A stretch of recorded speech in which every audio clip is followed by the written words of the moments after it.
অন্যদিকে আগামীকাল ব্রিগেডের তৃণমূলের জনগর্জন সভার দিনই সন্দেশখালীতে কর্মসূচি রয়েছে শুভেন্দু অধিকারীর। হাইকোর্টের নির্দেশে আগামীকাল ন্যাজাটের দক্ষিণ আকড়াতলায় সভা করবে বিজেপি, যার প্রধান বক্তা থাকবেন শুভেন্দু অধিকারী। সমীরণ পাল আমাদের প্রতিনিধি সরাসরি আমাদের সঙ্গে রয়েছেন। সমীরণ, হাইকোর্টের নির্দেশের পর বঙ্গ বিজেপি এই সভা করার জন্য কতটা প্রস্তুত, কি ছবি দেখতে পাচ্ছ আকড়াতলায়?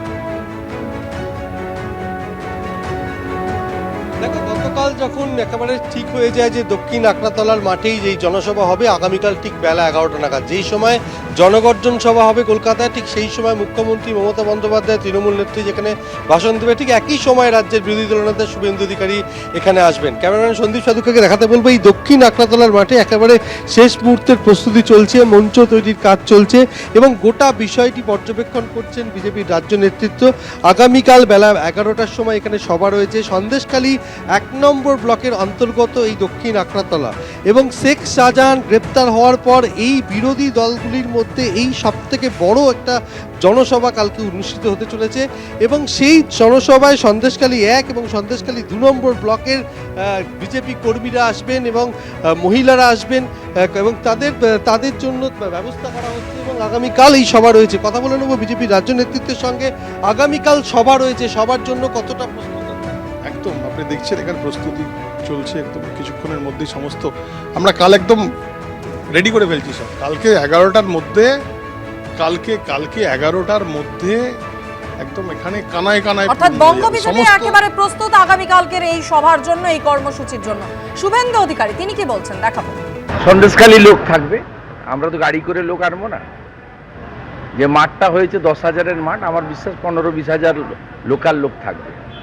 নৌকা করে, বোট করে, টোটো করে, অটো করে, মেশিন ভ্যানে, কোনো বাস তো আমরা পাবো না, কারণ ব্রিগেডে কালকে একটা জলসা আছে, ফ্যাশন প্যারেড হবে, র্যাম্প তৈরি হয়েছে। অতএব কালকে আমার ওখানকার সন্দেশখালীর মা বোনেদের সম্বর্ধিত করার জন্য এবং ওদের যে আন্দোলন তার প্রতি আমরা ভারতীয় জনতা পার্টি প্রথম দিন থেকে ছিলাম, কালকেও সমর্থন জানাতে যাচ্ছি। আর বিজেপির অনেক কার্যকর্তা, আমাদের লোকসভার কনভেনার বিকাশ সিং সহ গ্রেপ্তার হয়েছিলেন, জামিন পেয়েছেন, তাদের সম্বর্ধিত করব। 12টার সময় আমাদের সভা আছে। এই সভা হাইকোর্টের নিয়ম মেনে 3টের মধ্যে আমরা শেষ করব। হাইকোর্ট 5টা অবধি করতে বলেছে। কমপ্লিটলি লোকাল লোক নিয়ে সভা হবে, বাইরের লোকজন আনার কোনো ব্যাপার নেই। নেতৃবৃন্দ রাজ্য স্তরে আমি তো যাবই, আমাদের রাজ্য সভাপতি সহ আমাদের অনেক নেতৃবৃন্দ যাদের পক্ষে কাল অ্যাভেলেবল হবেন তারাও সকলে যাবেন। আলাদা করে আমরা ওই জন্য কারোর নাম প্রচার করি। অবসরপ্রাপ্ত বিচারপতি তথা বিজেপি নেতা অভিজিৎ গঙ্গোপাধ্যায় আজ শিলিগুড়ির উদ্দেশ্যে রওনা দেওয়ার আগে বললেন, বাংলায় রাষ্ট্রপতি শাসন দরকার। অবাধ ভোট হলে তৃণমূল মুছেও যেতে পারে। বিজেপির ফল অসম্ভব ভালো হবে বলেও মন্তব্য করেছেন তিনি। পুলিশ উপর মহলের নির্দেশে সাধারণ মানুষকে হেনস্থা করছে, সাধারণ মানুষের রোষ তুলে ধরায় সাংবাদিকদের হেনস্থা করছে।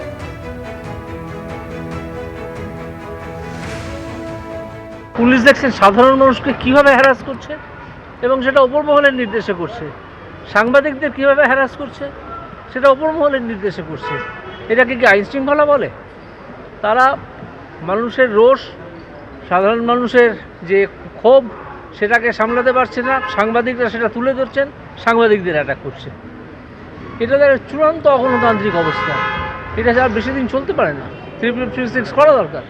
সন্দেশখালীতে কী হলো? মা বোনদের ওপর অত্যাচারের মুখ্যমন্ত্রী একদিনও যাননি, সেই এলাকার যিনি এমপি সেদিন তিনি একদিন যাননি, তাই তো? একদম তাই না? গান বাজনা করছিলেন। আমার ধারণা নির্বাচন যদি অবাধ হয় এবং র্যাগিংটাকে যদি আটকানো যায় তাহলে অসম্ভব ভালো রেজাল্ট হবে। তৃণমূল এমনকি মুছেও যেতে পারে। বিচারপতির চেয়ার ছাড়ার দুদিনের মধ্যে যিনি একটা রাজনৈতিক দলের হয়ে গলা ফাটাতে পারেন এবং সামগ্রিকভাবে একটা রাজনৈতিক উদ্দেশ্যে এই যে কথাগুলো বলেছেন যে বাংলা একটা রাজ্য, তাতে আইনগতভাবে রাষ্ট্রপতি শাসন প্রয়োগের নানা আইনবিধি আছে। তিনি নিজেকে বলছেন অবসরপ্রাপ্ত বিচারপতি বা আইনজ্ঞ, তিনি জানেন না আইনগুলো কি? এবং সেই শুভেন্দুর মতন করে এক সুরে কথা বলছেন। চেষ্টা করে দেখুন না যে একটা নির্বাচিত সরকার আছে, সেই নির্বাচিত সরকারকে কাজ করতে না দেওয়ার চেষ্টা তো অভিজিৎ বাবু বিচারপতি চেয়ারে বসে সব থেকে বেশি করেছেন। এবং নিরপেক্ষতা দেখাননি। তিনি একটা দলের হয়ে কাজ করছিলেন, আজকে তো সেটা প্রতিষ্ঠিত প্রমাণিত। তাই জন্যে আজকে রাজনৈতিক ব্যক্তিত্ব হিসেবে অভিজিৎ গাঙ্গুলি যেটা বলছেন সেটা ওই মুখোশধারী ব্যক্তির আর একটা পরিচয়, যার কোনো প্রয়োগ নেই, গুরুত্ব নেই পশ্চিমবঙ্গে।